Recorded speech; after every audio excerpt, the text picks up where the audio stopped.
Everyone,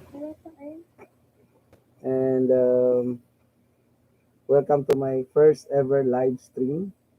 So this is for really, I would say, a test one, and also to if there were students watching, this is also to give some insights or probably answer some questions. So if you have any question, you can feel free to send me some message, and I hope that you can try send me a message. Um, I'm live now. I think. Could you please check, Matthew? But I see like three people watching. Is it restricted? Um, could you please try it once more? Matthew, could you try send me a message? Send me some questions. And okay, yeah, I got it. I got the message. Hello, hi, collateral ninja. There you go. So I see you there. Whoever is in the stream right now, so you could ask me, especially if there were students around, whatever questions with regards to segmentation, maybe. Yeah, good evening, Aliyah. Yeah, okay. Thanks for watching my live stream. This is my first time ever, so I tried make use of YouTube to assist more students if there were some questions or queries. So this is the time, you know, if there is any. Um, yeah, Loyan, light, yeah. Okay, good evening, and I hope you're fine there, no? Back in Davao, so I believe someone's watching from Davao City. So, yeah, and Aliyah Amor, no? Good evening. So, whoever is watching around now, so please, if ever you have some queries, things that you wanted to ask, especially those who are doing in a micro business proposal for your marketing, segmentation, and consumer behavior, and even pricing. So you can also ask question so that we can also discuss it here and talk about it.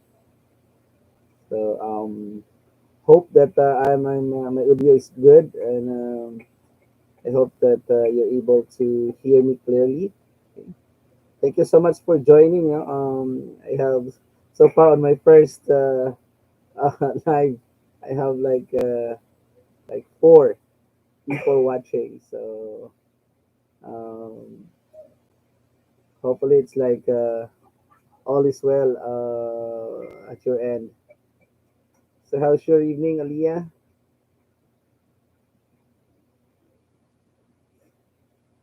Yeah, I hope that there were more, no, that were able to join us tonight. Actually, this is just a test stream for me. I really, have no idea as to how this works. I just tried tonight, and hope that this goes well. And yeah, thank you once again for trying to join me, and I hope that I can provide me good. Wow, that's good to know, Aliyah. Okay, if you have any question, you can feel free to send me some message there. Maybe I could possibly answer whatever school works it is. So with in my capacity that I can provide some idea, then I will be more than happy to. Right? Um, yeah, was actually like happy for my first live. So well, someone's coming here.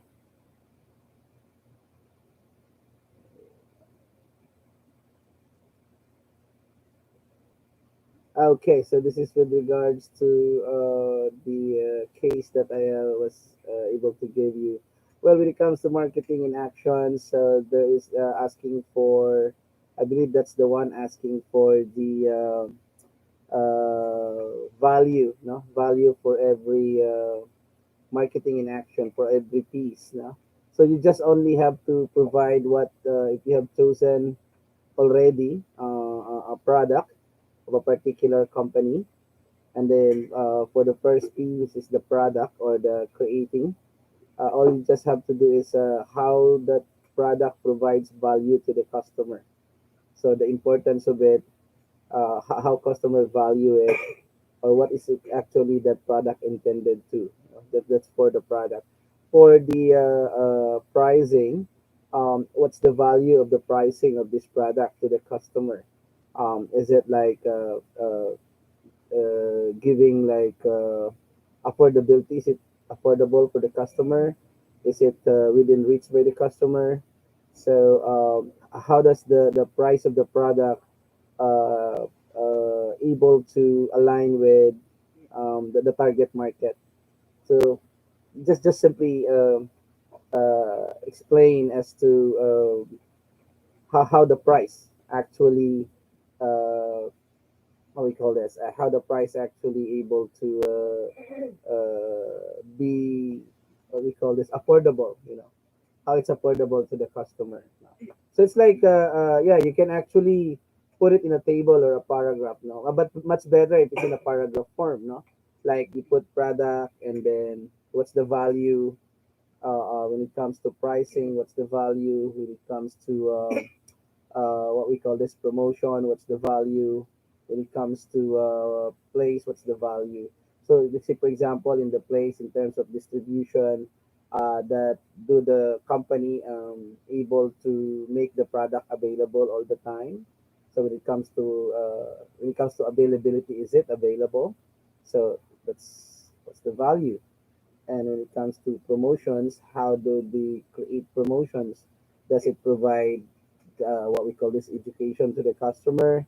Does it provide like it's does it is it like not just a plain advertisement, or does it educate customer when it comes to their promotion? Now, when it comes to do they provide some when it comes to the advertisement, I mean, do they provide some promotion? So you can just see how valuable it is. Oh, Rufo Aluya. Yeah, good evening. Thank you for joining. Yeah, I have like eight. Now just have seven in the room. Earlier it's eight. Thank you, Rufo Aloya, for joining. Um, yeah, you're welcome, Aliyah. And yeah, I'm really like I love you guys interacting with some questions. Maybe I would be able to answer on my full capacity. So actually, I'm planning to have this as an extension for possible learning for students, that they wanted to clarify things out. So yeah, you can just yeah. I love what Miss Aliyah Moore did. No, so send me some message.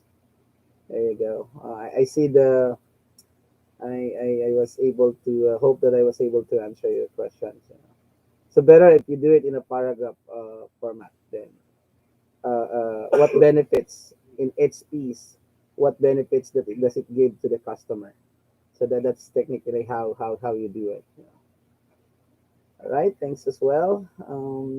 Hopefully, yeah, we have nine attendees in the room. Wow, very nice. No, I mean not that much, but how I wish that you guys were able to ask some questions. You can ask questions, especially with regards to marketing and with regards to product, price, place, promotions, or even segmentation. How important segmentation really for the customer and I mean for the company. Um, Also, we can talk about consumer behavior, how to deal with it. You know, just recently I was able to make some video about pricing. So how are we going to price a product in a during hard time, like this pandemic. So you can also try, visit those. video, you know. And all right, so I have like yeah, I'm actually just having one viewer in my first live, you know. So my first live is really good, you know. I mean, yeah, at this time of the night, like 11 o'clock. So yeah, I just can't. I just tried if there were some students who is still alive. I mean, still doing their. I mean, sorry, it's like the students like still awake at this time and doing their paperworks, doing their assignments, maybe. Yeah. So if there were students, you know, who can join actually also doing their feasibility study, they can definitely also join. Hopefully, you know. So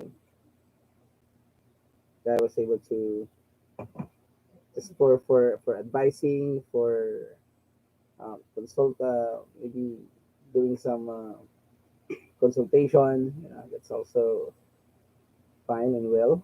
So wow, I still have nine. Yes, I love this. Okay, so I see my sister also over here, you know, watching. So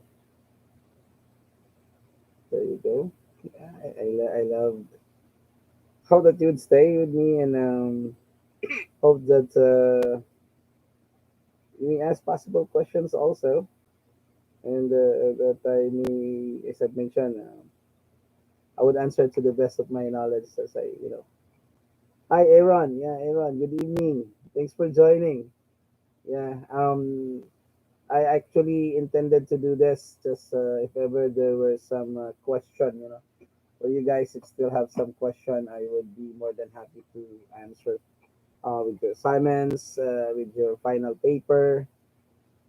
This is actually just a test, you know. It's late night. You're supposed to be sleeping now, so I might be continuously doing this live stream every, you know, every other day at much earlier time. And so, thank you, Aaron, for joining. If you have any questions, clarifications, also, you may write it. You know, more than happy to answer.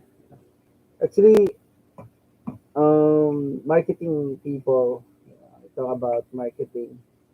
Uh, every marketers have different like approach and different like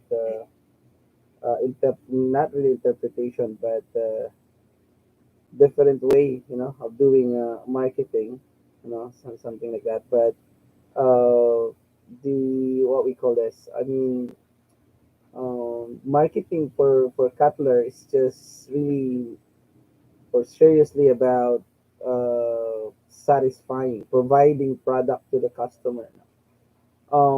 With the activity that I have given to my students, you know, to you guys about identifying the value when it comes to the four P's or the marketing in action, which is the create, deliver, communicate, and what we call this exchange. So it's just like each and every product developed, created by the company, it's really deals with value, but not just the physical product itself, but even when they create or they do advertisement, they provide value in the way of like they what you call this, in the way that they educate customer, the way that they educate customer, that's how normally, you know, they provide value. If you notice like whether it's a print media, it's like in an electronic media, well, television, maybe print ads, billboards, you know, every time that companies trying to do some advertisement, they actually really provide value by educating the customer about their product. And most of the time, companies always ensure about product availability. They wanted to make sure that product is always available to customer, and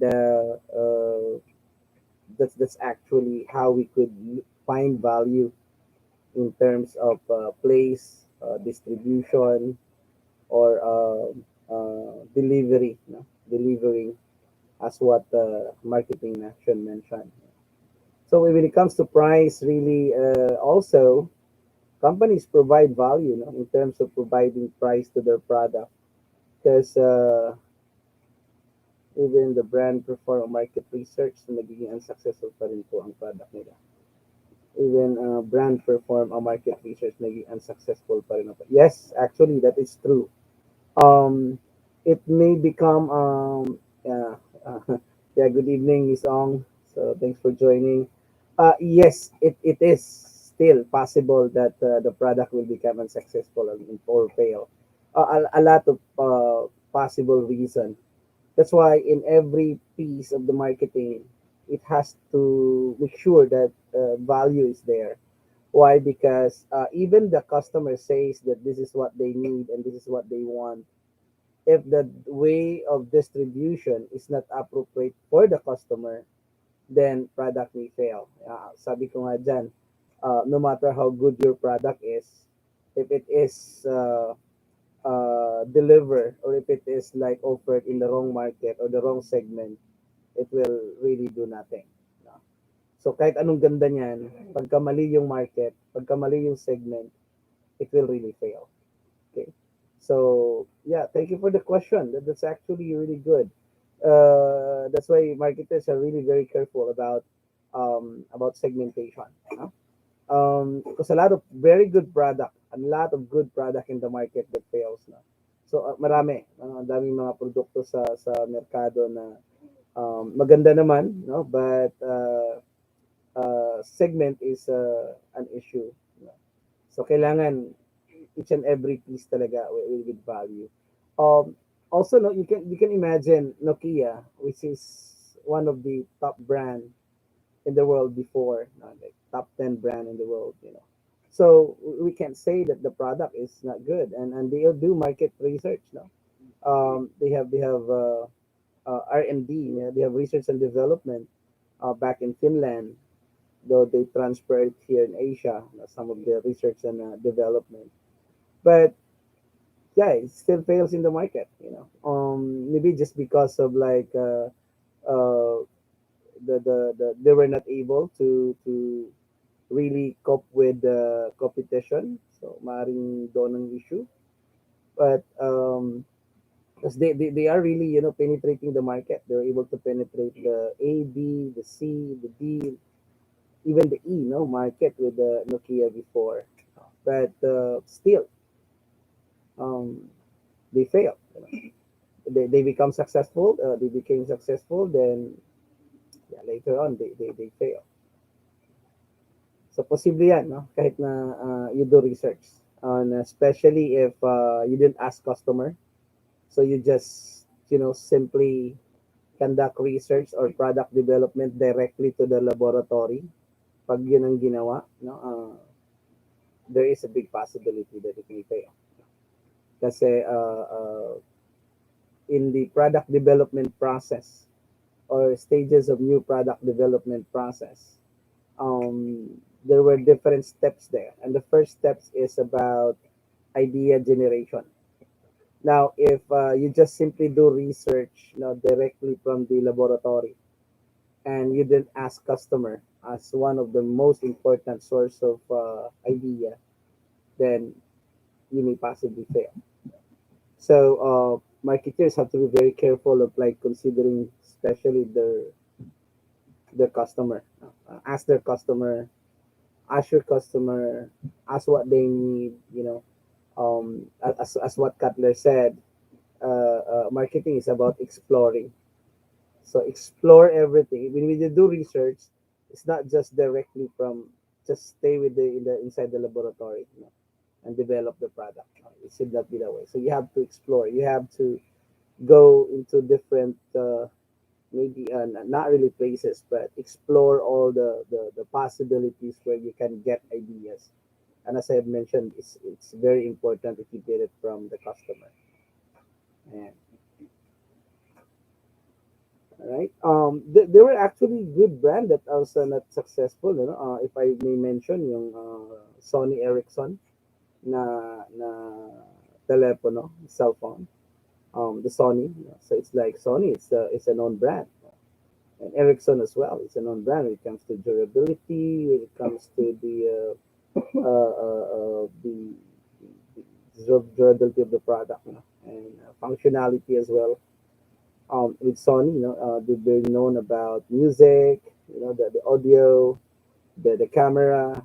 So they're really really popular about it, but it worked, in the market. So, well, a lot of possible reasons, but here you go. When you try to look at Oppo, Vivo, this is just new brand in the market, but it became successful. Customers are buying it, especially Filipinos. If you notice behavior of the Filipinos when they try to buy phone, they always look at how good the camera is, how big is the storage, so something like that. But you may just think why Sony is not like that successful. But there were some like reason for that one. So even LG, even LG is a known brand also. They have phone, and but yet it's not that successful, really successful in the market. So yeah, that's one of the issue. Yeah. Thank you once again for the question, Aliyah. Love that.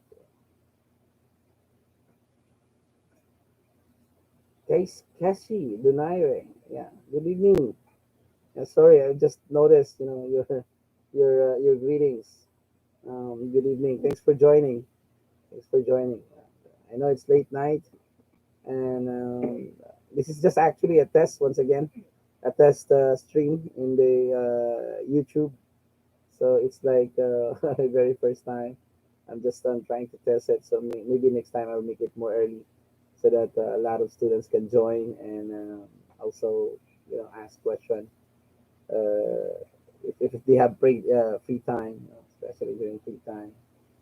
So yeah, yeah, you have 10. So actually, I'm just expecting like four or one or two students.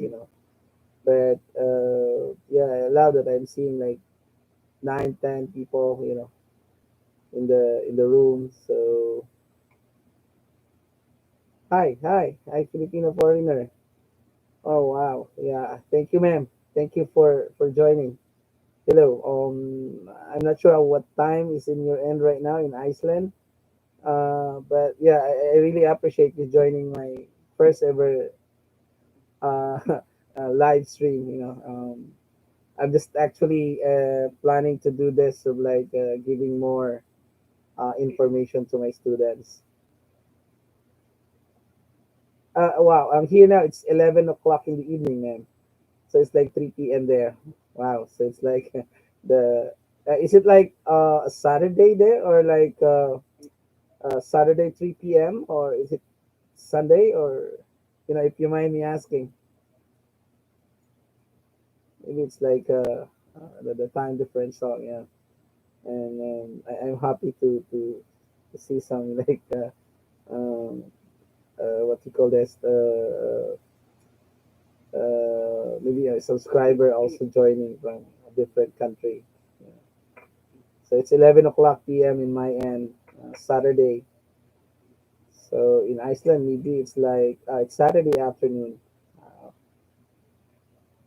oh, I see. So we're just like ahead of like how many hours? So it's like 9 or 8 hours ahead. Hi, Francis. Hi, Francis. Good evening. Thanks for joining. Yeah, if you guys have questions, especially with our activity, with your paper, please do join. So I'm just doing this one. If you have any clarification about marketing, segmentation, consumer behavior, pricing, so it's even product. So you can always ask. Yeah, yes, yes, ma'am. Yeah, it's like we are 8 hours ahead. Yeah, and I'm very happy to see you here, ma'am. And I'm very happy, and I hope that everything is well there in your end. I believe pandemic is in your area is like been away for maybe how many months now, but here in the Philippines still like though improving the situation, but still like struggling. And I hope that in your end it's all well. Yeah. So I actually, ma'am, from Iceland, I have my students joining me in this live stream. So I actually try to encourage them to ask questions. Thanks for joining, everyone. Really, I'm really happy for the time and the chance that you have provided. Oh, okay. Oh, I see. Got you. Oh, I wish I can be there, someday. I wish that I'm able to visit the place, Iceland. It's like a dream only. Hi, Cedric. Hi. Good evening. Thanks for joining. If you have any question, I wasn't able to check your paper, your activity, Cedric. But maybe tomorrow I may be able to check on that one. Um, but guys, what I wanted you to remember when it comes to segmentation, when you do geographic, psychographic, you do like what we call this. You do like behavioral. When it comes to behavioral, do not forget to include if your customer is price sensitive. Are you focusing on a price sensitive market, a quality sensitive market, a service sensitive market? So you have to include that in your segmentation under behavioral, no? And when it comes to the demographic, you have to at least put the range of at least 10 years, but avoid like doing 18 to 65, something like that. It's too wide, it's too broad. But I'm pretty much confident that in that range of customer, find the age that is really really is has the most number of customer buying. So in the 18 to 30 65, you can check if it's 18 to 25 or 25 to 30 is the most number of buyers that you can get. Then that's the target that you will be looking for. But the 18 to 35, yes, they are customers. They can be potential customers, but there are like really a target customers from there. Mr. Miss Poliante, sir. Oh, thank you, JM, for joining. Ano po nagkakandak ng market research if the target market are 5 to 10 years old kids through their parents or guardian po ba? Wow, that's a very good question. How research is being conducted. Actually, in your consumer behavior, may tinatawag tayo doon na what they call influencer, may tinatawag decider, gatekeeper. So they have something like that. Now, if the because kids really the 5 to 10 years old, especially the 7 to 10, can already make decisions. They can already make decisions. But when you conduct a survey, since the decider is still their parents, then yeah, you better ask parents now with it.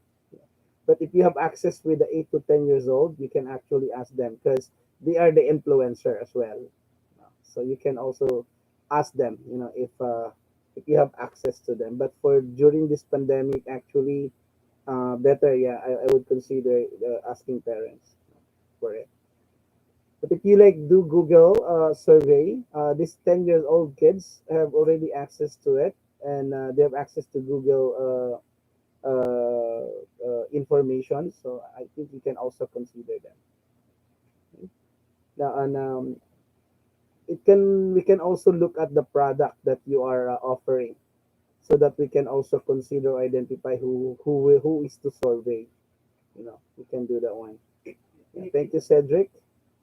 Um, Thank you for the question, Jim, no? GM, no? Cliente. So, if you were asking right now, who the best to do to search to research, yeah, you can really do their parents as the respondents. Ayan. So, Aliyah Amor, sorry sa makulit, curious lang po, is it possible po ba na ang target market namin is pareho lang po ng potential market namin? Actually, no. No? Actually, no. The potential market is a market that has like, I would say like 50 or 40, 30% of possibility of buying. So they may buy, or they may not, because the product is not really intended for them. So you really have to identify, as I mentioned earlier, among the age that you have given, who among those age really you see the possibility of like bulk or the number of buyers. So say for example, kung nakita mo it's like 25 to 35, then make it a target.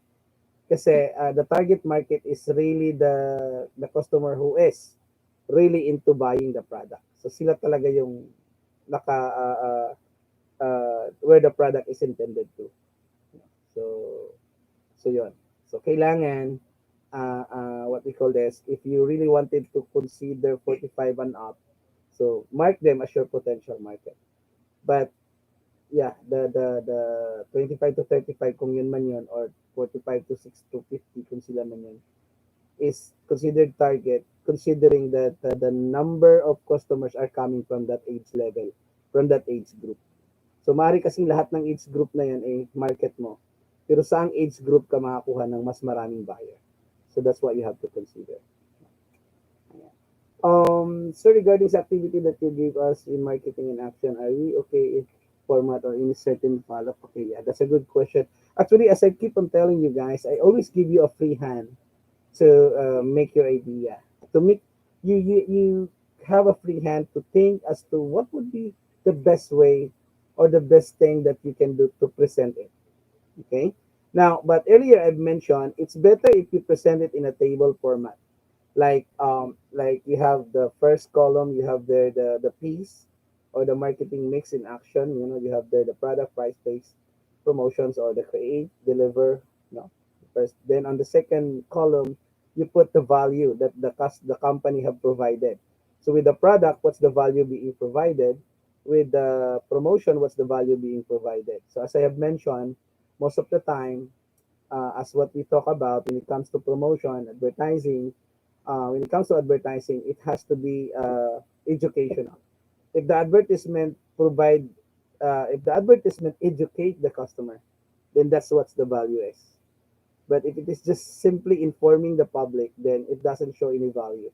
But just simply informing you that the product is available. But most of the time, advertisement really, the intention is really to educate. That's actually really the purpose. But it depends on how the company develop their or create the advertising materials, with their which includes of course the so-called marketing campaign that they have. So yeah, so better if you can do it in a table, or if you wanted to do it in a paragraph form, it's okay. If you do it in a table format, and then you have to put it like a bullet of the value that is provided in each piece, then that would be better. So by it's a practice actually, guys, when you become a marketer someday, that when you develop product, you always consider, of course, value. When you do the when you're up there developing the product, when you price the product, you consider what value you can offer to the customer in terms of price, and then what value you can provide to the customer in terms of distribution. So one of it is of course product availability. That's the most important one. So because if you wanted to buy the product and if it's not available, then it doesn't have any value at all. So yun. Um, sir, you said just a while ago that it's okay sa age gap na 10 years. But we put at least 20 years gap sa paper. So we already know kung ano po yung isang inyong Iko-comment. I love that, Cedric. Okay, actually. Yeah, kasi ito natin yung tatandaan ninyo, ano, it's always like good to have like considered everything as your market. It's really always good. But as marketeers, we also have to consider that we're really aiming into who is really buying the product. That regardless of what's going to happen, they are really the target of the product. They are really the one who is buying it. No? Kasi may iba na by chance, they will just buy. So these are just potential buyers. No? So kaya ang kahalagahan kasi pag you know the target market, you may able to save costs because you know who they are. So when you make advertisement, you know how to what is the content of the advertisement. You know how to educate them because you have that specific target already. But if you just like do a shotgun approach, like considered everything, then you may spend too much.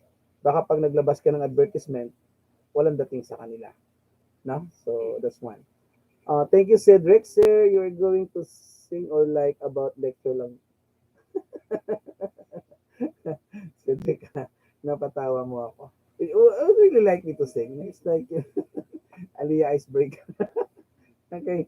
Uh, babawi ako sa inyo pag nagle-lecture ako. Pakakantahin ko kayong dalawa.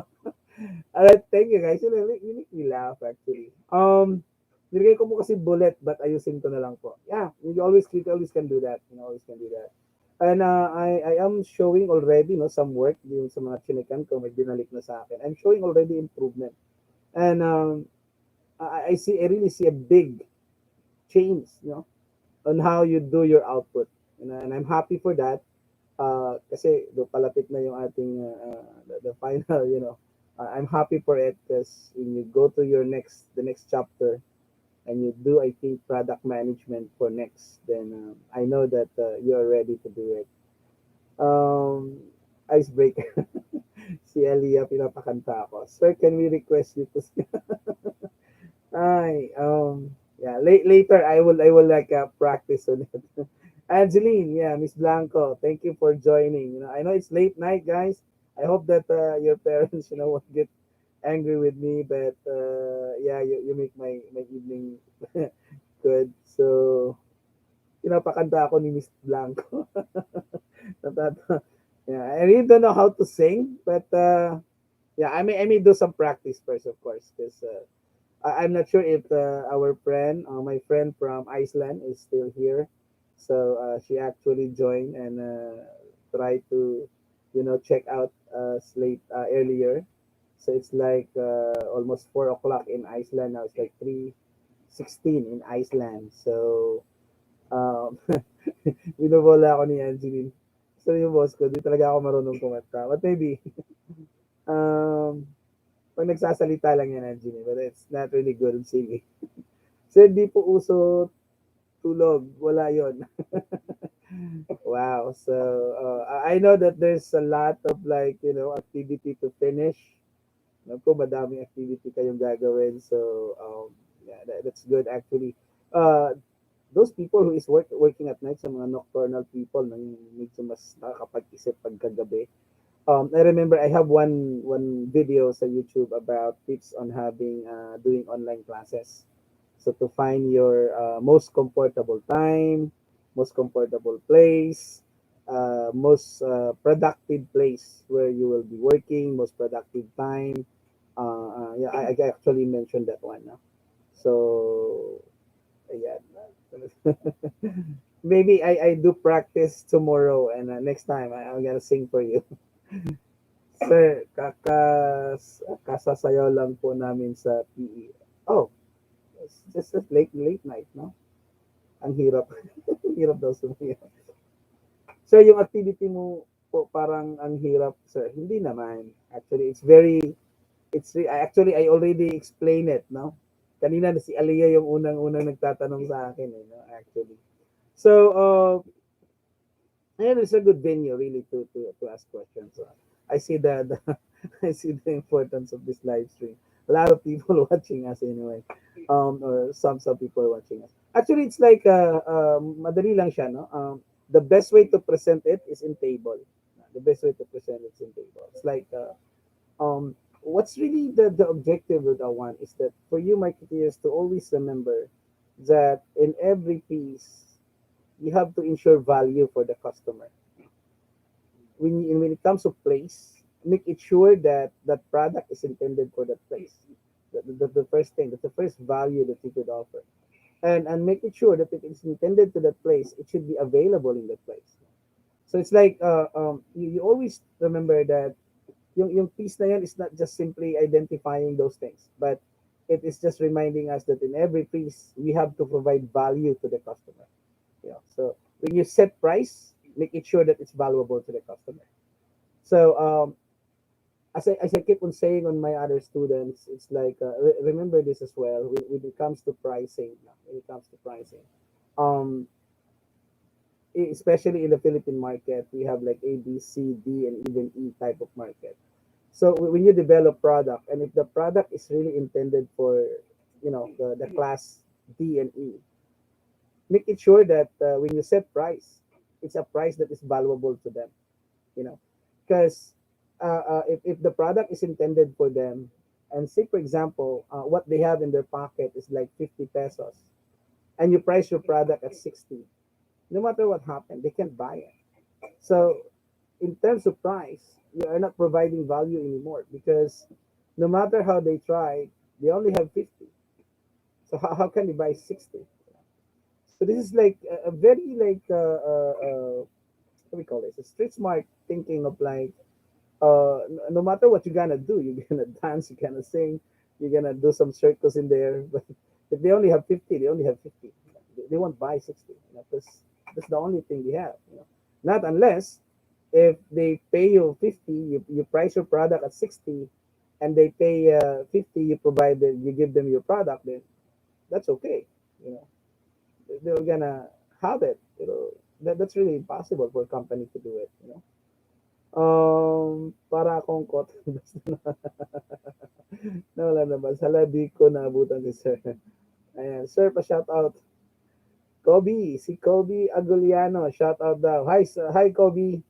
Good evening. Thanks for joining. Parami na tayo ng parami dito. Yan, si Aliyah nandito pa. Sir, is it possible po ba na magbago ang target market ng business from the market research to its actual operation? Wow, that's a very, very good question. Actually, yes. There is a lot of possibilities that it may change. You know, um, when when um, when the research is being done, mali yung market na natanong mo, and this market provided you that this is what they need, but they are not really the market that's intended to. Then that's a possibility that when you release it, they may not accept it, but there is a certain market that was not being asked, but they are the one who need the product. That's actually possible. Posible po yan, no? That's a really good question. Um, Also, even it's the target market already being set, and they're already buying the product. They're already buying the product. Now, during product innovation, let's discuss in the product innovation charter. But during the time that you innovate the product, and then there's some change on it, there is also a possibility that the market may change. No? Yung ba tipong sila na yung bumibili, meron ka ng certain market na bumibili ng produkto, tapos you feel like medyo bumaba na yung sales, so it's time for you to innovate. Nung innovate mo siya, yung intended market nagbago. No? Nagbago. So mayroong mga bagong pumasok, mayroong mga bagong market na nakuha. That's really possible into two different areas. Yung nangyayari na, no? Kaya very careful pagdating sa survey. Good thing kung halimbawa nung ginawa mo meron sumalo, kung wala, kung that market that you surveyed, sinabi nila nung nagtanong ka, but at the end of the day tinatuwa ka, hindi ka pinangkili. So that's possible. Thank you for the question. Sir, what push you on creating this YouTube channel? Wow, that's a very good question. Actually, during the first lockdown, I found like students really having hard time, understanding, coping with subjects, and there was a direction that we only have to answer questions during office hours. So it's like 8 to 5. So now, in my case, kasi I really can't stop myself like answering questions, especially if it's coming from student, even it's late. So now, just to solve this one, and there were also cases that sometimes I may not able to answer students. Di ko nasasagot sila. Pero may nagtanong sila sa about sa certain part ng paper. So, naisip ko, if I create a video and then put it on YouTube, it's there. It's just one venue. Kasi kung recordings lang, tapos ilagay ko siya sa Teams, every time na, halimbawa, hindi na ako magtuturo ng subject, may iba na. Tapos yung estudyante gustong makakuha ng information, they can just watch my YouTube channel. So they can just get some other ideas na pwede nilang magamit. So that's what really pushed me on. It's like more on student, a concern really. No? Parang iniisip ko kung saan pa ako pwede na pwedeng magbigay ng paliwanag sa estudyante. Kasi it's like hindi naman ako laging available. Hindi naman pwedeng magsabay-sabay ko yung sasagutin. And you know what happened after I did this during the first time? Yung variety of questions that is coming from even other sections na hindi ko estudyante, na tinatanong ako, nawala yun. I mean, nabawasan as in sobrang bawas. Kasi they just know where to go to find answers. So pagka medyo nalimutan, so iilan na lang yung bumabalik sa akin. So yun. So thank you for the question. Also, Cedric. Sir, nag-improve po ba kami sa mga case? Yes, nabanggit ko po yan kanina. There is really a big jump. I'm only expecting 30%, honestly. But I'm getting 60 and even 70%. So, um, I would say, sabi ko nga kanina, I would see a lot na ready na dun sa next step, dun sa pang second term. We still have like two more discussions that I can still, give you some more other ideas na pwede ko pa i-discuss sa inyo. But yes, you did improve a lot, no? Sir, di kinati. Ali, baka pagalitan ka ng nanay mo para kasi Cedric. Grabe naman mga question mo be. Ako, question ko lang kay sir about YouTube, say about operations na. Yeah, actually, that's good. I mean, I love feeling students that you're thinking, Si Aliyah, honestly, it's like uh, after the midterm, there's this a lot of changes, no? And maybe not just Aliyah, ang dami nang nagme-message sa akin na nagtatanong. At gustong-gusto ko yung talagang nagtatanong, no? Kasi uh, uh, it also like what we call this. It also refresh me, no? For so many things. Kasi paiba-iba yung mga tanong. Kaya nakakatuwa, no? Sir, kailan po ang deadline ng buong paper? Ang final po natin is 11 to 17 kasi. So, I would consider before the 11 and the 17. So, pwede ba yung 10? Sige lang, okay lang. Ang problema lang natin, pag nag-submit kayo ng 10, tapos may correction ako, baka mahirapan kayong mag-adjust. So, sa akin kasi, deadline is not an issue eh. As long as you're able to comply during the time of the presentation, that's fine with me. But of course, better if you work it early. Minsan lang umayos ang takbo ng isip ko. Hindi naman ito kakulitan nito ni Eliana. Sa klase yung tahimik nito. Ba't tumiiyak si Miss Blanco? No? Thank you, sir. Big help sa comments mo kahit medyo masakit. Alin comments ko? Sakit na yung comments ko, Aliyah. Sir, kami ba pinaka-active na Mars section? Actually, I only have one section eh. I only have one section. But as far as kasi all the papers are, since I'm your program coordinator, it's like I've seen the progress, no?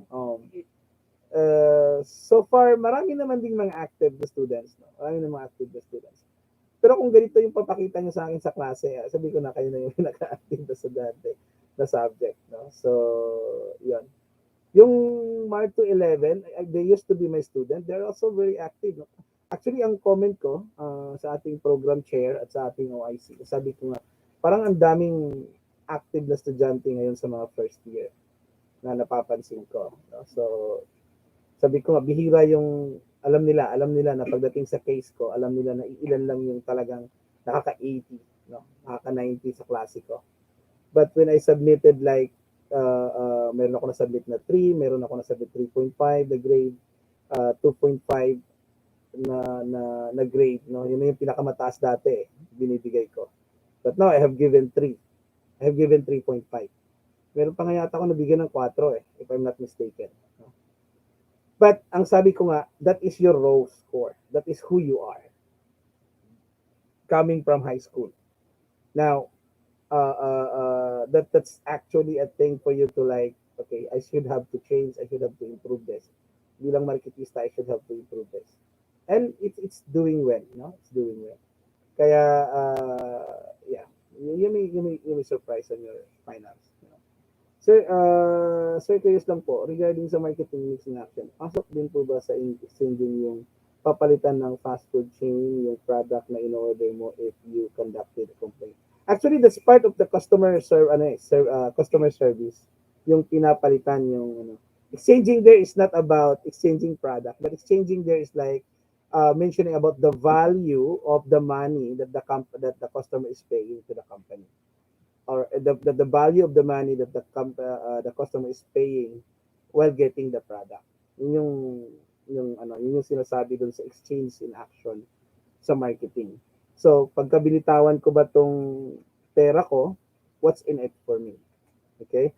Or ito bang pera kong hawak-hawak, meron pa ba ako mabibili nito sa produkto mo?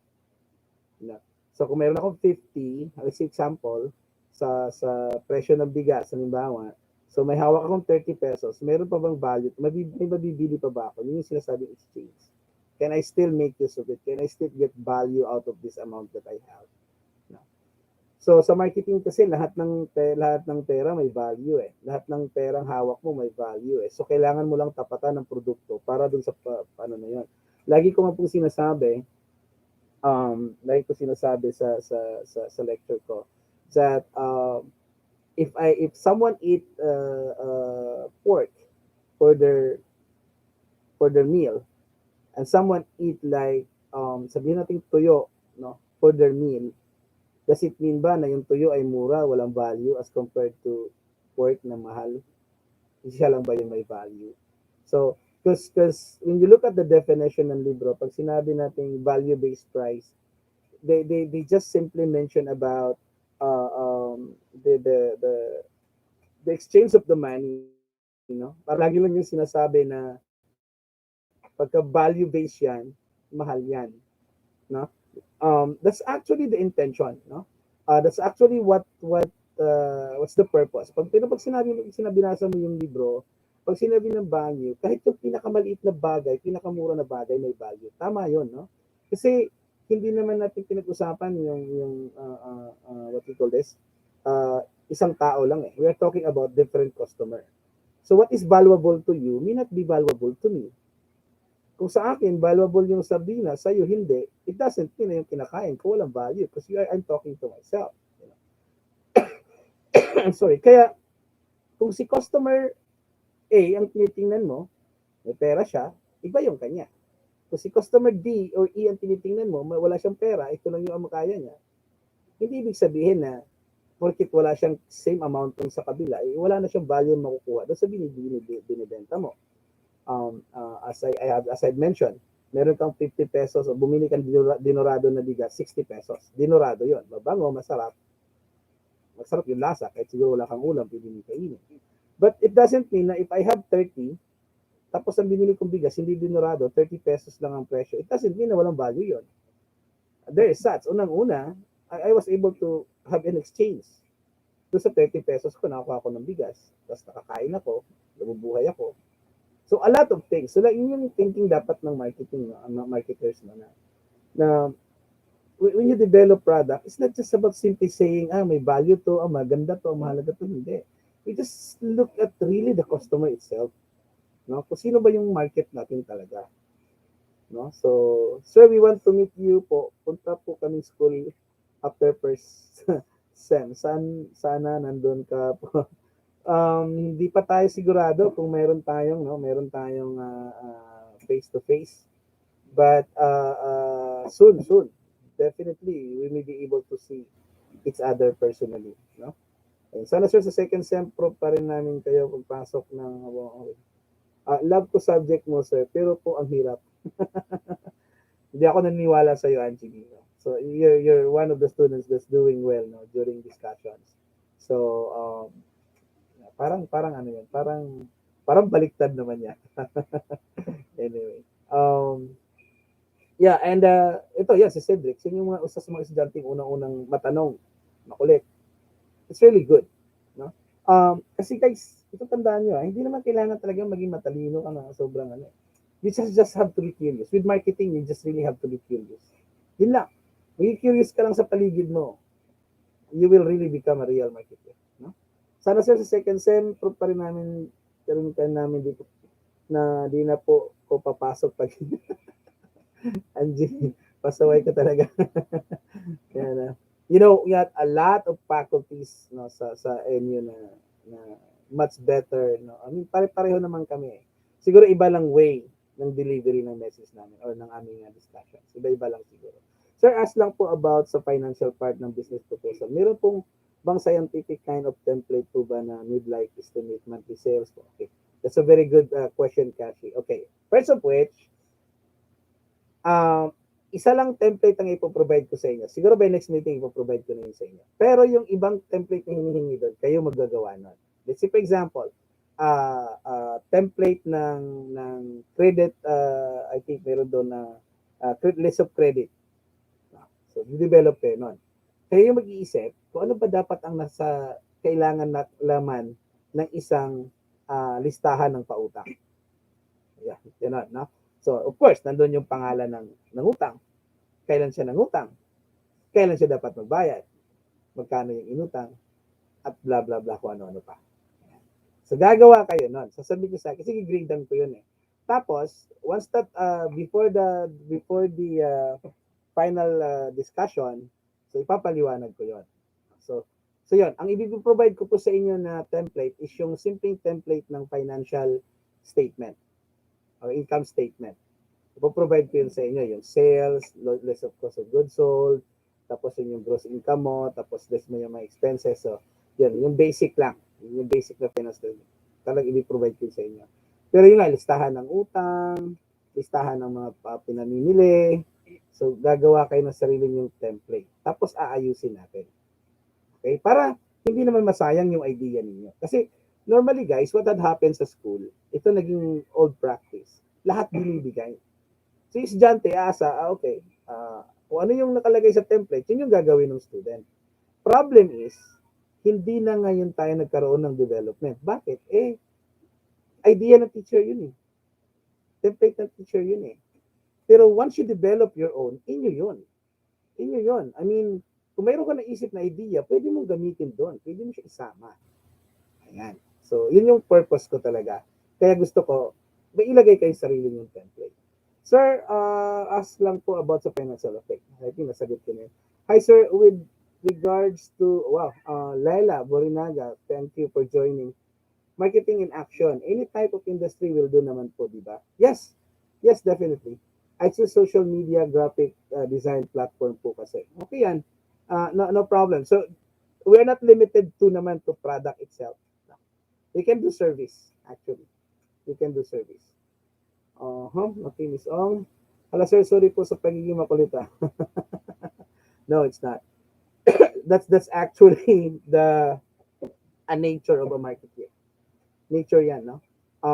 Yung pagiging makulit. Hindi pagiging makulit sa customer, pagiging makulit in a sense na yung curious ka. That what is really about this?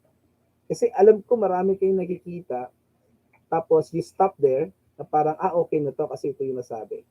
Pero at the back of your mind, you're still looking for more ideas pa. No? May mga ganun talaga. Ayan. Good evening from Ali Tapayan. Hi, Miss Tapayan. Elijah. Yeah, sorry. Si Elijah para ito. Yeah, good evening. Thank you for joining. No, Elijah, thank you so much for joining. Mr. Tapayan, thank you. I thought that you guys are sleeping. No? Nagkukwentuhan pa tayo ng ganitong oras. Sir, when is your usual time to sleep? Siyempre, iba perspective news as a prof compared to a student. So, naabot din po kayo ng madaling araw. Yeah, I do. No, Sabi ko sa inyo, sumasagot ako ng noon nung wala pang directive na hanggang 8 5 lang. Sumasagot ako ng tanong ng student at 1 o'clock, 2 o'clock, even 3 o'clock. Walang oras, no? So, yeah, I don't really mind about time. Uh, shout out kay Eliza Tapayan yan, shout out. Thank you, sir. Thank you, Miss Borinaga, no? Glad you were our Prof. So much insights po. Always see you po sa inyo. Thank you, thank you. Salamat sa inyong mga tanong, no? Palagi po kayong may dalang pagkain together with other Prof. Po kayong may dalang pagkain. Po yun, I always see you po sa inyo. Ala, Borinaga, no? Sorry. um, ano year mo na Borinaga? If you mind me asking. Miss mo na makinig sa akin. Kaya ka nagising ha, di mo na hinintay yung Monday. No? We'll see you Monday. No, Thursday tayo magkikita. Miss ko na. Sir, napansin ko lang po, sana po huwag kayong magagalit. Kanina po ako ha. Mga business na hindi po nagpe-perform ng market research. Mga business na hindi po manapano ng business. Paano po nila nagawang maging successful or makot ang market? Actually, there is no such thing as no research. Okay? Ang konsepto kasi ng tao, pag sinabing research, may format. You do format, you do the process. No? By simply saying na magninegosyo ako, it's already a research. Okay? By simply saying na magninegosyo ako, is already a research. Bakit siya research na? No? Kasi you already start thinking. Ano yung inisip mo? Magninegosyo ako. Now, kung ang tanong mo is like, gumagawa po sila ng product na hindi nila pinag-aaralan. Okay? May mga ganon. Gumagawa sila ng produkto na hindi talaga nila pinag-aaralan. Nung nilabas nila sa market, kinagat ng market. By accident, kinagat ng market. Meron nga dyan I forgot, so many products kasi no, siguro utang ko sa inyo yan, babalikan ko yan.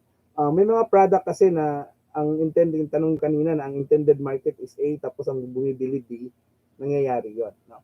So there is no such thing as no research. Maybe formal research, baka hindi ginawa. May mga ganon. A lot. Now, katulad nung dinevelop kong suka, yung aking brand ng suka, no, yung aking sukang dakila. I did not conduct formal research. I did not conduct formal research, but I do observation. Okay? Pero hindi ako nagpatanong, nagpa-survey, walang ganon. I just observe. Unang-una, behavior ng Filipinos, tagal ko nang napapansin, we love sweets. Pagdating nga sa ketchup, ayaw natin na maasim eh. Gusto natin matamis. No? We always love sweets. Yung taste ng Pinoy. No? So sa suka kasi alam natin maasim yan. Normally maasim yan. So it's like, sa base sa aking pag-iikot, no, kung saan ako napupunta, nakikita ko yung mga blend ng suka na normal lang. No? Lalagyan mo siya ng whatever, sibuyas o whatever ilagay nila. And then, here comes, naglabas ng market yung pinakurat. So yung pinakurat, nilabas niya yan. So yung konsepto kasi ako, galing ako Mindanao, yun yung suka namin, yung sukang tuba, matamis, masarap. So sabi ko, a Filipino taste, also based on my observation, is love sweets. So dinevelop ko siya. No? Naglagab ako ng suka, tapos nilagyan ko ng 7 different spices, tapos ginawa ko siyang sweet blend. And it makes the market. No? May order nga akong pending, di ko magagawa dahil wala na akong raw materials, unang-una. Pangalawa, yung oras ko kulang. So, siguro, Aliyah, thank you for the question. It's really like a very good question. But, remember, maybe it doesn't have, or it does not maybe, it hasn't have a formal research. But it doesn't mean that it does not conduct research. Kasi yung simpleng pagtatanong pa lang, simpleng pag-o-observe pa lang, research na yan. Research na po yan. No? Halimbawa, padaan-daan ka dyan, tapos nakita mo, saan mabenta yan? Tapos naisipan mo, gumawa ka ng produkto na hindi mo tinanong yung tao. Research na yun. Bakit? Nag-observe ka na eh. Okay? Meron ka ng tiningnan eh. Meron ka ng basis eh. Hindi nga lang formal. Hindi nga lang formal. Ayan. Sir, mayroon bang danger yung mga ganun? Meron. Maraming danger, no? Even nga na dumaan sa conduct ng study, may danger. Kaya nga sa stages ng product development process, 6 yan. Ibang libro, 7. Iba 6, iba 5. No? But most companies using 5 para maiksi lang yung steps niya. Talagang may procedures na sinusundan bago siya dinevelop.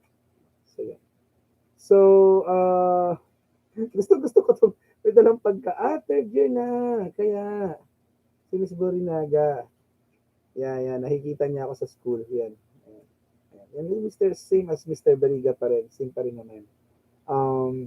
Sir, can I have some tips po sa pagsagot ng cases? I am really struggling po kasi on it. Okay. Thank you, Elijah, asking that one. Sa mga cases kasi, ang pinaka sikreto pag sumagot ka ng isang case study, unang-una, pag English kasi sabi natin napakahirap naman na nito. Paano ba 'to Okay. Read the case by line, no? Huwag mo siyang isipin na kasi mayroon normally ang style ng Pinoy, lalo na pag student, pag may research, ay pag may cases, yung binabasa na sa taas. Pero yung isip nandoon na sa kasunod. Alam mo yung nag-advance? Ganun tayo. Tinitinan natin yung first line, pero yung thinking natin, mahaba naman ito. Tatalo na ako doon sa baba. Okay? Behavior yan ng student. Pag ganyan ka, huwag ganon. Okay, kaya sabi ko, read carefully, read twice. Ngayon, himay-himayin mo yung problem. Okay? Sa unang basa, take down mo paano mo siya naintindihan. Pangalawang basa, take down mo kung paano mo siya naintindihan. Forget the first one. Read again. Then write how you understand it. Then I would suggest 3 times mo siyang basahin. No? Basahin mo siya and then take down kung paano mo siya, then compare. Okay? Now, ang pagbabasa, ulitin ko, hindi yung nagbasa ka sa umpisa tapos tumatalon yung isip mo sa sunod. No. Read it by line. Intindihin mo kung ano yung sinasabi niya. Okay? Ano yung gusto niyang paratingin? Ano yung gusto niyang mangyari? Read the case by line. Okay? Subukan mo yan, mas lalo mo siyang maintindihan. Okay? Ngayon, do not jump into conclusion na pag may nakita ka ng keyword, yun na yun. Don't jump into it. Still, continue reading. Okay? Walang shortcut. Ako kahit na ako kasi meron akong behavior na pag binasa ko na yung title pa lang, alam ko na yung content eh. Okay? When I read books, hindi ko na binabasa lahat, honest to goodness. When I read books, I just look at the content. Okay? Titingnan ko na yung content. Pag nakita ko yung content, definitely, alam ko na kung ano yung sasabihin niya. But, no? I still look into it to confirm. Okay? Kasi ganoon ako eh. Pagka nagbasa ako ng title, naglalaro yung isip ko.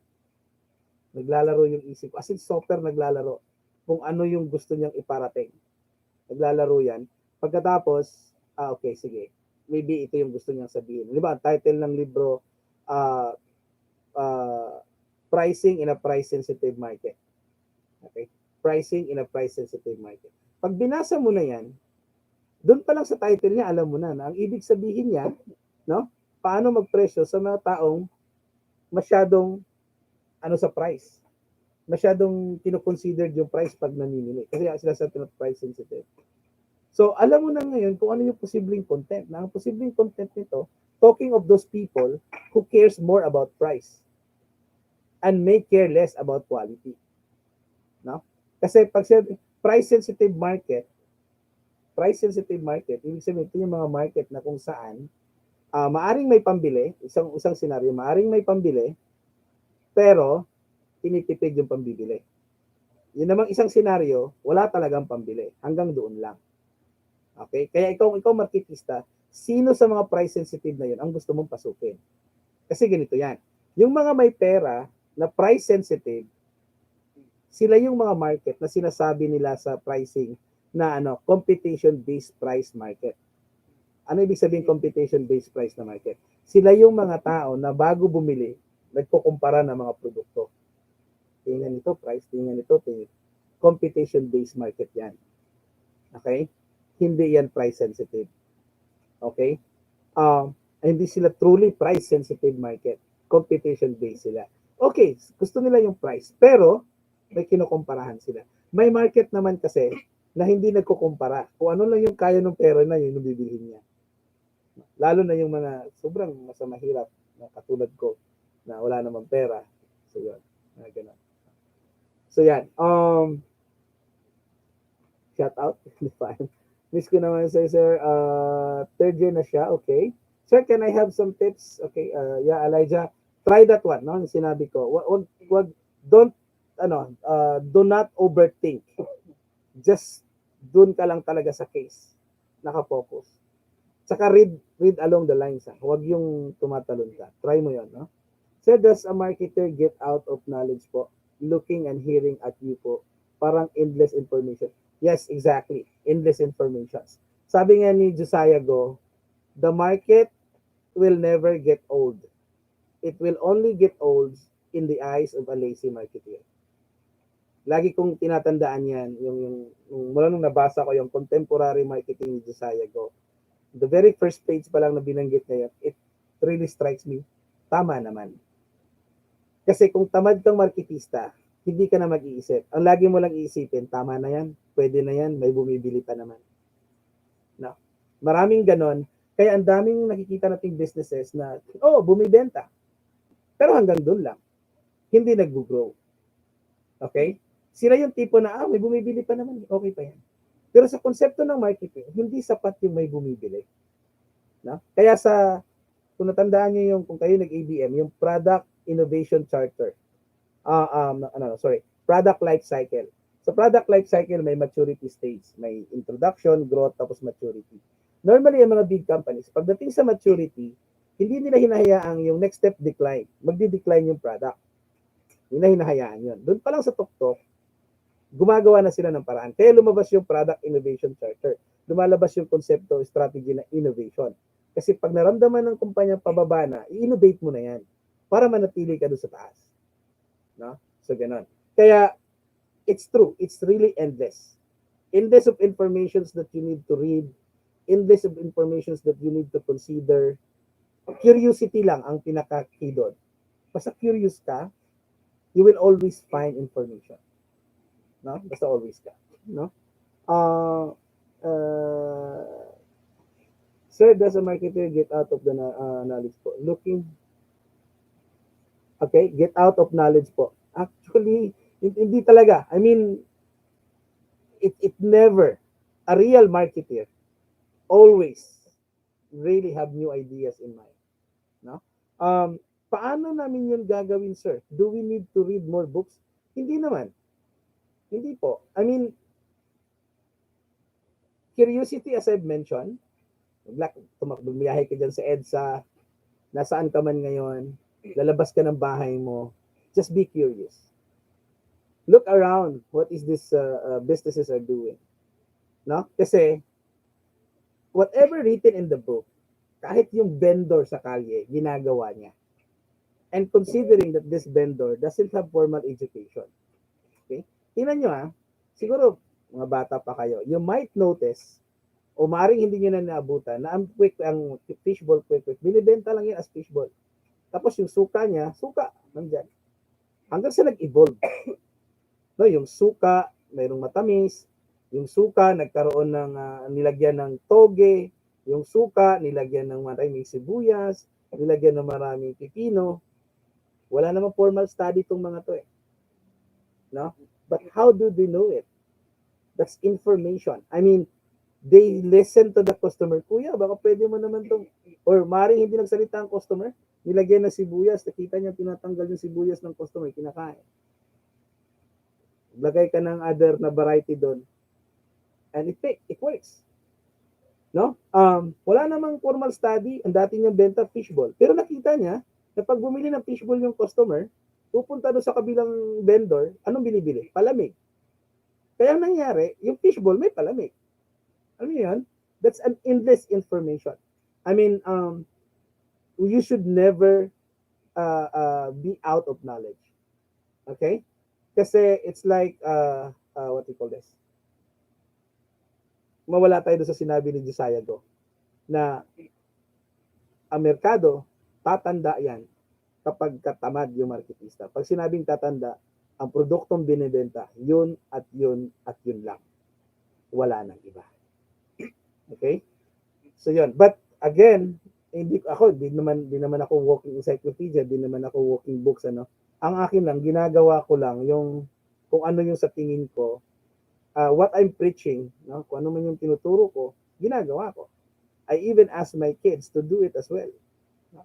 Kasi that's how you learn. No? Hindi naman natin kayang basahin yung libro ng ano, sobrang dami. Hindi. Tingnan mo na lang yung application sa labas. Tingnan mo na application sa labas. Ayan. Sir, may paraan po ba na para maging effective ang reselling kahit medyo marami na sila na naghati-hati sa market? Very good question. Ito yung tinatawag nating red ocean. Sa red ocean market, ito yung sinasabi nila na nasa entrepreneurial mindset na subject. Binanggit yan. Pag sinabing red ocean, napakadaming kalaban, napakadaming businesses na pare-pareho. No? Na pare-pareho. Now, ang sabi niya, okay lang po ba na pare-pareho, sobrang dami na natin. Dito lumabas yung konsepto na tinatawag nilang unfair advantage. Okay? Unfair advantage. Ako, I make use of the price really as a powerful tool. Okay? Ito isa sa diskarte. Isa sa diskarte. Halimbawa, ang dami na nilang nagtitinda dyan. Pareho na kayo ng tinitinda. Halimbawa lang, example lang po, bigas. Sa sari-sari store, ang dami nung napapansin nyo, dikit-dikit na sila. Then, unti-unti silang nawawala, unti-unti silang namamatay, unti-unti silang nababawasan. Actually, kasi sa dami. Now, wala naman kasi nagbabawal sa atin na gawin natin yan. Ngayon, ang pinaka-power tool ko dyan is yung price. Kahit pare-pareho tayo ng binibenta, mura sa quality, lahat, pareho, kulay, pareho tayong binibenta. Price is a tool para sa akin. And I have proven that one. Ano ibig mo sabihin, sir? I should set better price than my competitor. Ngayon, hindi sila malulugi ka nun. Hindi. Ang kasunod na sikreto nun, supplier. Supplier. Ibig sabihin, halimbawa, pareho tayong binibenta ng talong, bibenta tayo pareho ng talong, ngayon, ikaw may supplier ka, yun yung price mo. Then, I should find a supplier para may benta ko yung talong sa mas mura sa pagbibenta mo. Yun yung sinasabi ni Porter's. No, yung ini-discuss kong Porter's 5 industry framework. Di ba may supplier's power na sinasabi doon? You have to make sure that you establish relationship with a supplier. Kailangan mo yun. Kailangan ma-establish mo yung relationship sa supplier. And actually, supplier is also thinking about this. Because kung halimbawa, nagbibenta ka, tapos hindi naman ako nanira, whatever, sa SM ka bumibili, medyo mataas na yung presyo. So, kaya si Pure Gold, ang ginawa niya, okay, sige, kung ikaw ay isang tindera, ikaw ay tindahan, mag-partner ka sa amin, tindahan ni Aling Puring, we provide you better discount. Okay? Ito yung discount mo para sa amin. So ngayon, ay yung tao, may ganyo ngayon mabili sa Pure Gold kasi kung mas mura siya ng piso o kung mura siya ng 2 piso, ay pwede mo na ibaba ng 2 piso yung kita mo. Kasi nakamura ka ng 2 piso. So halimbawa, kumita ka ng 5 piso. Tapos bumunta ka sa Pure Gold, nakamura ka lumuli ng 2 piso, 7 na dapat ang kita mo. Eh gusto mo magkaroon ng unfair advantage sa mga kapitbahay mo, sa mga katulad mo ng binibenta, edi bawasan mo presyo mo. Okay? But it doesn't mean that you have to also bawas the taste. Ako, mukha na ako tagalasan nito. Yung konyo na ako. That you have to, you also have to lower the taste of your product. Hindi gano'n. Hindi rin. You still have to continue kung ano yung quality ng produkto mo. Bakit? Ang naging advantage mo lang naman is nakakuha ka ng magandang supplier. Okay? Ito pa, isa. What we call this? The pichi-pichi. Ito, pichi-pichi, Pag kumain ka ng pichi-pichi, bumili ka pichi-pichi, kahit anong brand, amber man yan, whatever, isa lang kulay niyan. Isa kulay niyan. Isa yung cheese na sa ibabaw, isa lang. Ngayon, kung pumasok ka sa ganyang negosyo, ano yung maging unfair advantage mo? Pichi-pichi yung binibenta mo. No? So, itong asawa ko, makulit, anong ginawa niya? Gumawa siya pichi-pichi, iba-ibang kulay. Kasi di ba ibang kulay na pichi-pichi? Tapos isang package lang, no? May kita ba yun sa ano?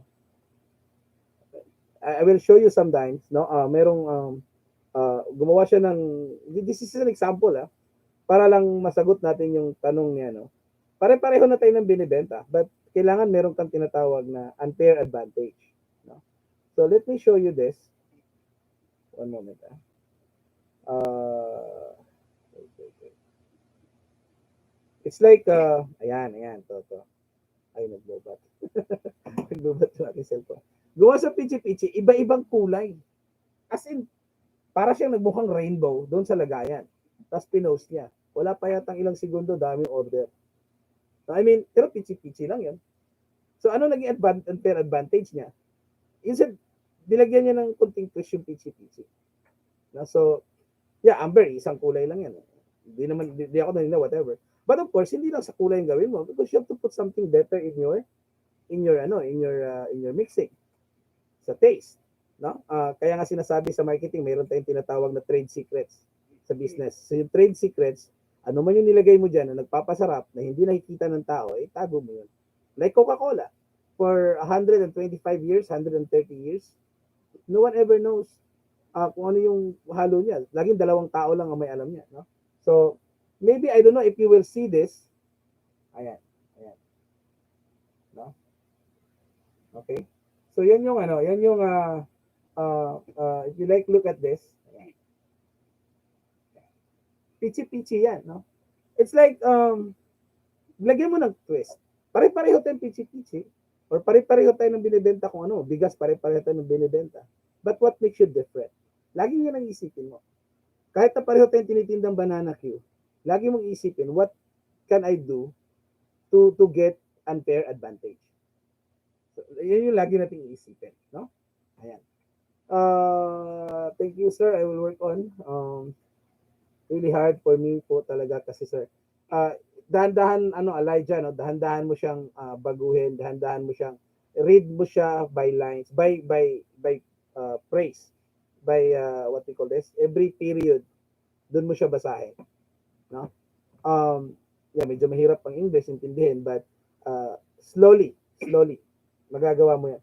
Try mo doon sa itong susunod na case na ibibigay ko, no? Thank you for being my prof po talaga, sir. I'm learning po a lot from you. Well, thank you also, no, for your question, guys. Hi, Mr. Bariga. Yeah, it's wait, my wife gising pa siya, no? Good evening, Sir Bariga. Hi, good evening, Kyle 3. Thank you. Thanks for joining. Yeah, salamat sa pag-join.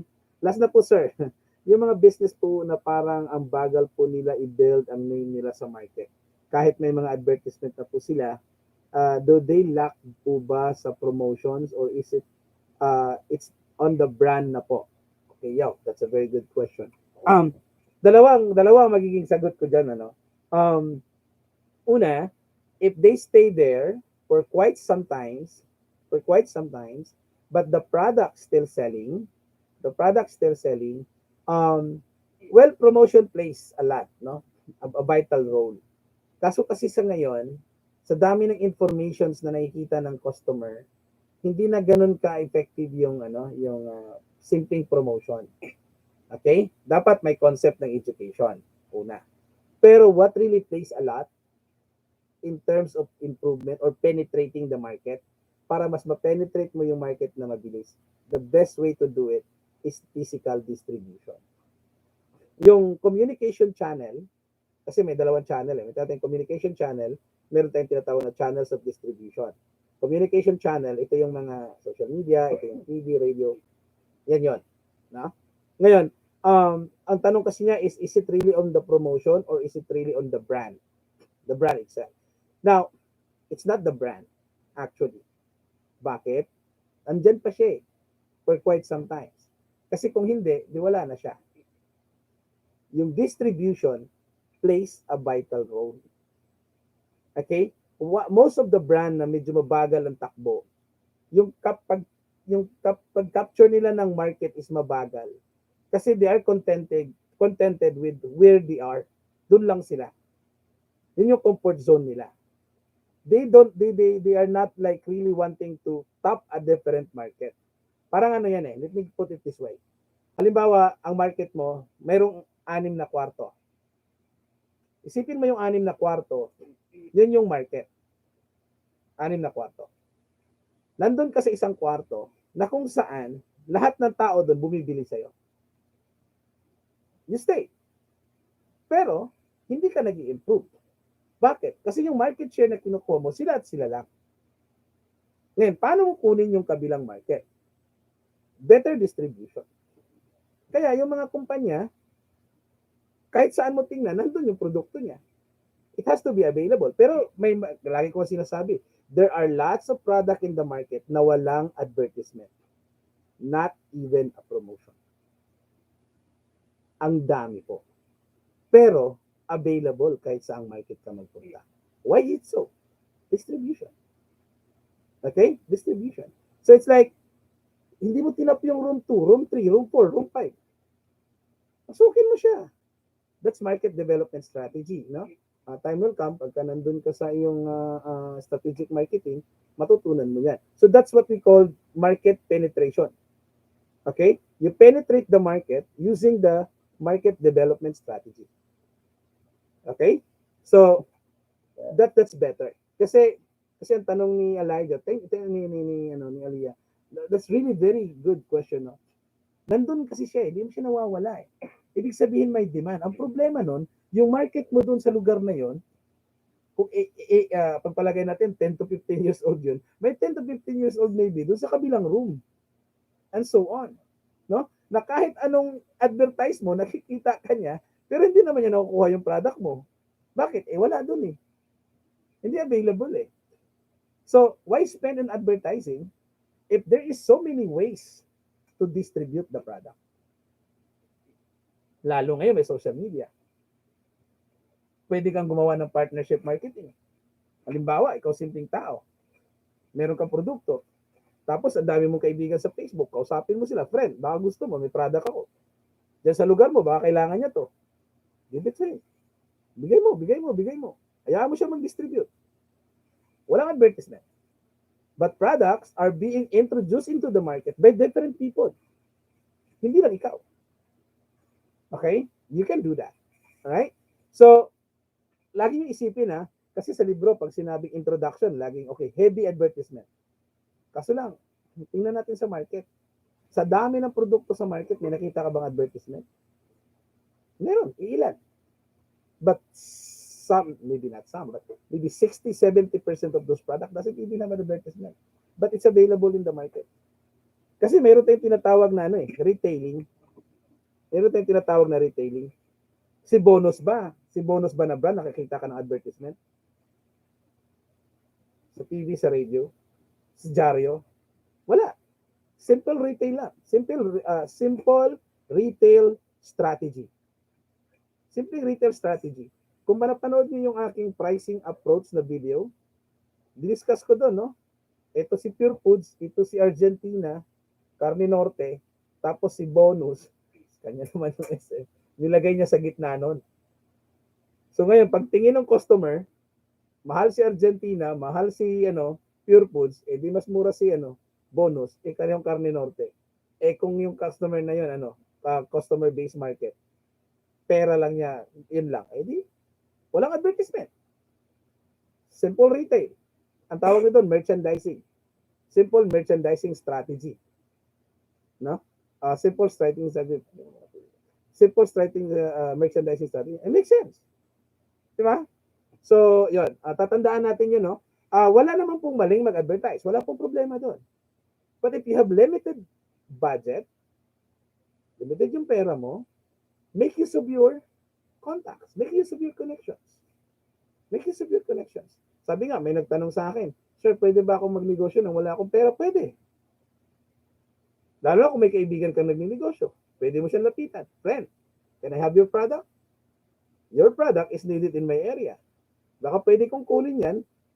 Wala akong pera, bukas ko na lang bayaran pagka binili niya. Huwag mo na sirain yung pangalan mo. Wala kang pera. Ginawa produkto niya, binenta mo, nangumisyon ka, binalik mo sa kanya. Binigyan niya sa 10, binenta mo 15. Pagbalik mo sa kanya, may 5 piso ka na.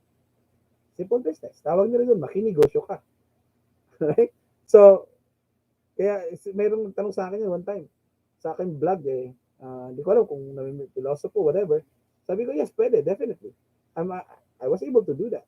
Kala ko, magiging milyonaryo na ako. Wala naman akong pera. Tiwala lang ng isang manufacturer ng hotdog.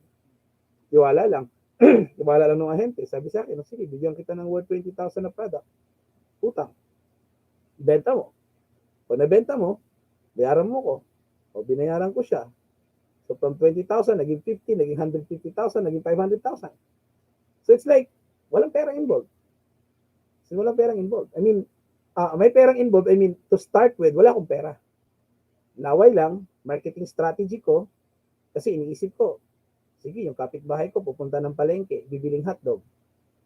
So, I'll make use of the concept of distribution. Kasi yung talaga expertise ko, distribution. Sige, okay. Sabi ko sa kapitbahay, huwag ka na umalis. Ito na yung hotdog, oh, para sa'yo. Utang pa. Huwag ka punta palengke. Di ba? It makes sense. Nag-advertise ba ako? Hindi. Dinala ko yung hotdog sa kanya. Di ba? So, simple distribution. Wala sa libro yan in such a way. Kasi nasa libro, sinabi ni Cutler yan a lot. But paano mo siya gamitin, paano mo siya i-apply, nasa sayo na yun. Kasi all companies uses 4Ps, almost all of them. They use 4Ps.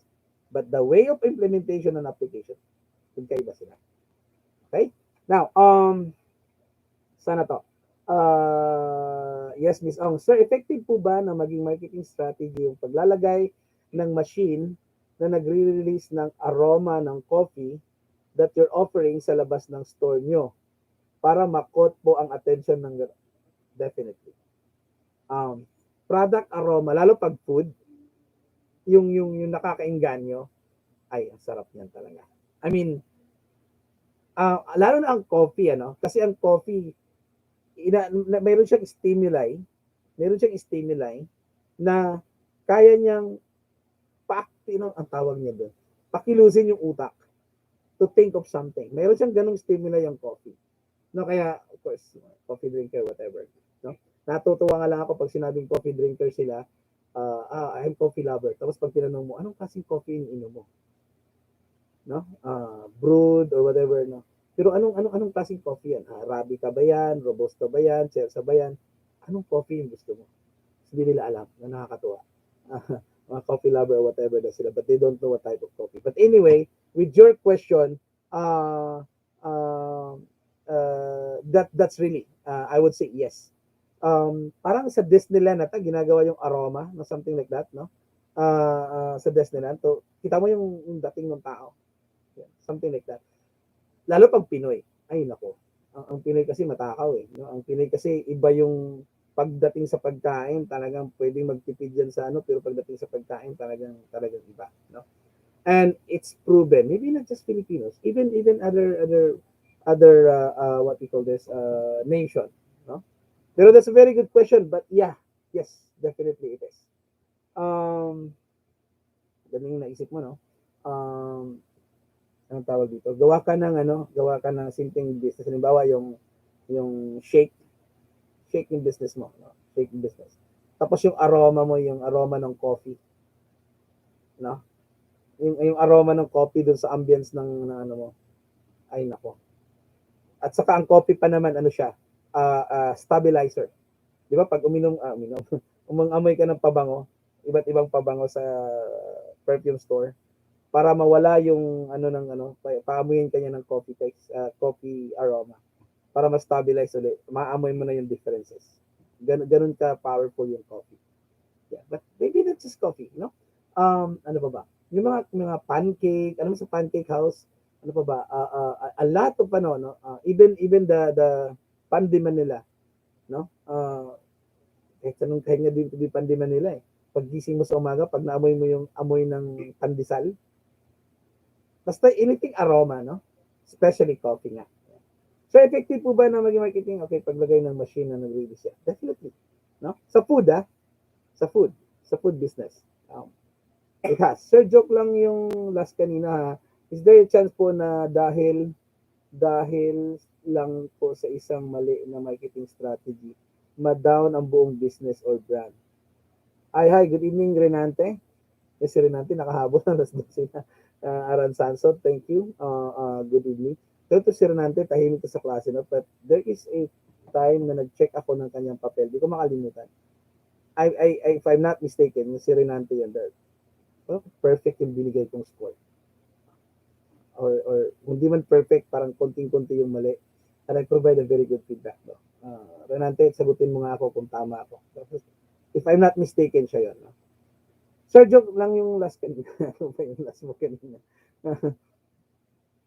um, no, it's not a joke actually, Aliyah. Kung yung tanong mo na yung business na parang bagal po nila i-build ng name nila sa market, mayroon talagang ganun. Mayroon talagang ganun, no? Hindi po yung joke. Actually, lahat ng iniisip nyo nasa market yan eh. Lahat. Lahat ng nasa isip nyo nandyan sa market. Lahat ng iniisip nyo nangyari sa market. As in, lahat talaga no, nandyan. Ayan. Sir, joke lang. Chance po na dahil lang po sa isang mali na marketing strategy, may two mistake lang po. Ayun. Tama nga, naalala ko. Parang ganda nung pagkagawa niya. May missing something lang nung sa ginawa na sagot niya sa isang case. Yeah, tatama nga ako. Meron siyang sinagot doon that strikes me. Mayroon lang kulang, kaya yan. Yan. Na dahil lang po sa isang maling marketing strategy, ma-down ang buong business or brand po. Madami. As in, madami. Example ko nga kanina, nag-combine si Ericsson at saka si Sony. Co-branding tawag doon. Co-branding strategy tawag nila. So, a popular brand which is Ericsson and a popular brand which is Sony. So, co-branding strategy. Nag-join sila, they created Sony Ericsson na cellphone. Doesn't fits the market. In that case, it's not about the brand.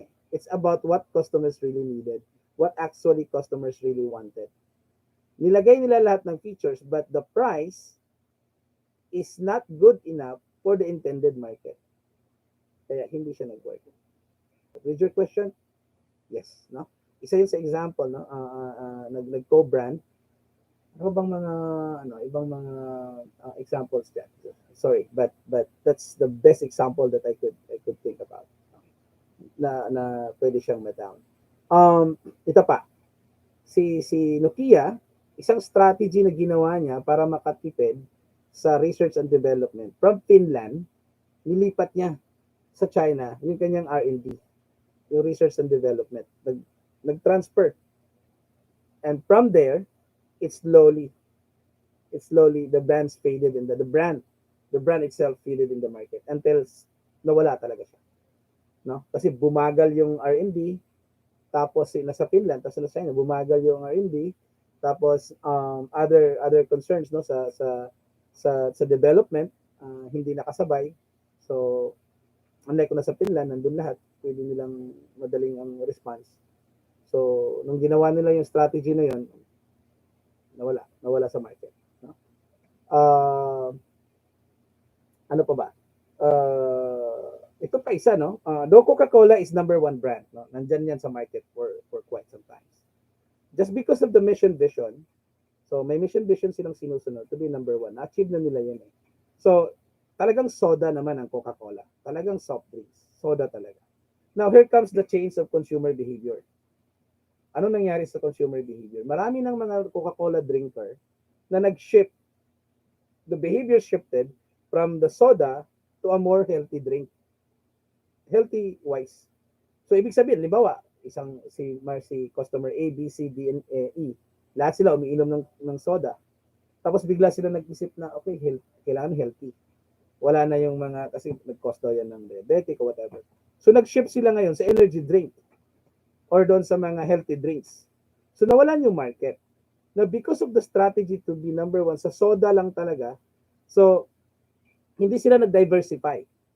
Hindi talaga sila nag-diversify. No? So ang ginawa nila, they stick with what they're doing. So unti-unting nawawala yung market. Ito si Pepsi, ang bilis. Kinuha agad niya si Gatorade. Pumasok sa bigla sa NBA. Ayan, kahit nawalan siya ng benta sa soda, ang lakas naman ng Gatorade. Ang ginawa ni Coca-Cola, nag-response. Kinuha niya Powerade. That's not working in the market. Nauna na to eh. No? So, tapos marami na pumapasok na other brand. That's one. Another one, since from energy to healthy drinks. So, anong kinuha ni Pepsi? Kinuha agad niya si Minute Maid. No? Kuha agad niya si Tropicana. Tropicana kinuha niya kasi iba yung brand nun. Tropicana kinuha niya. Pepsi. It works. So anong ginawa ni Coca-Cola? Response, kinuha niya Minute Maid. Si Minute Maid is not doing well. No, Tropicana is doing well in the market, but I don't know now. No, I haven't get any updates pa with how this brand works. So why should I know this? So out of curiosity, you should check. You should check. You should look into it. No, so yan yung mga best examples doon sa ginawa tanong ni Aliyah. But that's really a good question. No? Um, there is really just one mistake sa strategy, product will fall. No? That's one example. Meron pang isa. Siguro alam to na magulang ninyo. Yung standard na brand. Yung standard na brand. Electric pan, gas stove, whatever. Pag tinanong natin ng mga lola natin, mga nanay natin, standard. Alam nila yan. Kahit tanong nyo kung anong brand yung standard. Pagdating sa electric pan, sa mga ganyan. Pero, ako sa SM, walang standard na brand. Okay? Mayroong mga standard brand ngayon, pero dun sa mga small scale distributor. No. So, there is something on their strategy that had been changed that it doesn't push the brand too much. Buti hindi sila nawawala sa market. But if that continue that way, hindi ka masyadong nag-improve. No? Something like that. So, yan. Another question here. Wala na. May two mistakes daw po, sir. Okay. Alright. Guys, kung wala na tayong katanungan, ano, thank you so much for being with me all throughout. I may do some live, uh, um, live discussions next time, so that we can share more, and you can just drop your questions. Just be curious. Being a marketer is just be curious. You know, this doesn't really requires intelligence. Discarte, curiosity, and the willingness to really learn, no, to really learn. No? Yeah, thank you, Aaron. No, thank you so much. Elijah, I hope that you're able to try to overcome, yung iyong mga ano ba to, mga weaknesses natin. Normal lang yan. No, normal lang po yung mga weaknesses na yan. So, good morning. I mean, yeah, good morning, guys. It's 12:20. Yung friend ko from Iceland, I think he wasn't here anymore. So, kind of pa umalis na siya. So, it's just like, maybe next time, dumami na tayo. It's just a way. But I really love you guys staying with me. No, umabot tayo ng 12 kanina. So, yeah, that's a really very good idea. No? For those who really wanted to, again, balikan ito, pwede nyo naman itong pina sa aking YouTube channel. So, ayan. So, Ned, mas maawa. Yeah, yes. I'm thinking of a different topic, no? Kahit na kayo'y nasa, ang iniisip ko is every year level na may mga major subjects, I would do some live stream, no? Kasi before, yung mga gumagawa ng feasibility study, naging guide nila yung video ko sa feasibility study sa YouTube. So they're doing it, no? And they do it smoothly, and they're able to, pass the defense well. No? So it's like it's a guide, no? It's really not to, kasi iba-iba naman ang approaches ng business, iba-iba naman ng approaches ng faculty. So but it will serve you as a guide na pwede niyong magamit, in a way.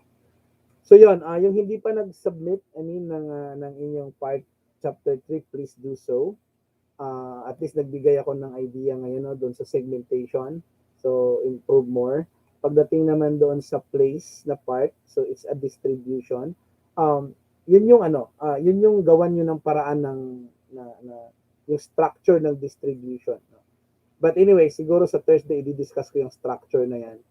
I-illustrate ko yan sa inyo ng mabuti para mas ma-improve pa natin yung distribution part. No? It's in a company talaga, para sa akin, I would rather put so much emphasis on distribution to develop the market than doing the promotion and than doing promotions and advertising. Okay? Unahin ko muna yung focus sa distribution than going to advertisement. Because it's better that the company or the customer sees the product in the market, kasi kukunin na agad niya yan. Kaysa gumastos ka pa, gagamit ka ng, okay, it's not it's not really bad to use what we call this communication channel. Hindi masama na gumamit ng advertisement. Walang problema yan. Nakasulat yan sa libro eh. And it's tested for some different countries. Pero sa atin kasi, wala naman tayong pera, lalo pag small businesses lang eh. So why spend too much in advertising? If you have some connections to distribute the product for you. No? Makipag-partner ka. Partnership marketing. Bakit hindi? Retail marketing, gamitin mo yung konsepto ng retail marketing. Gamit ka ng mga distributors. No? Use your connections. Um, ang dami mong kaibigan. Ako, pag nag-business ako, ang ginagawa kong business, daming kaibigan sa Facebook. Hindi. Baka pwede mo itong dalhin product ko. Baka pwede mo ito i-display dyan, kaibigan. Kung mayroon ka mga kaibigan, mga stores, paki-display naman ito. Di ba? Isipin mo, market ko, Caloocan, Valenzuela, Layo, Bulacan, Cavite, Laguna. So, wala dito sa Marikina. So, but those are just friends. Those are just my students. Oh, gusto mo ng negosyo? Oh, try this. Baka pwede dyan sa market niya. Sige, tanong mo. And it works. And then, what happened now? Meron akong isang kasamahan sa trabaho. Nag-rebrand naman ang strategy niya. Rebranding strategy. Ako yung gagawa yung mixture ko ng suka. Dalagay ko sa bote. Pero yung tatak, hindi na tatak ko. Tatak na niya. Tawag daw rebranding. Yun yung magandang gawain na pag wala kang factory, parang si SM, wala naman siyang factory. So, yung mga produktong gawa niya, so yung iba dyan, gumagawa may sariling brand. Tapos gagawa sila ng produkto, tapos papangalanan ng SM. So, rebrand, pangalanan ng buo bonus. So, it can be a rebranding strategy. Pwede yan.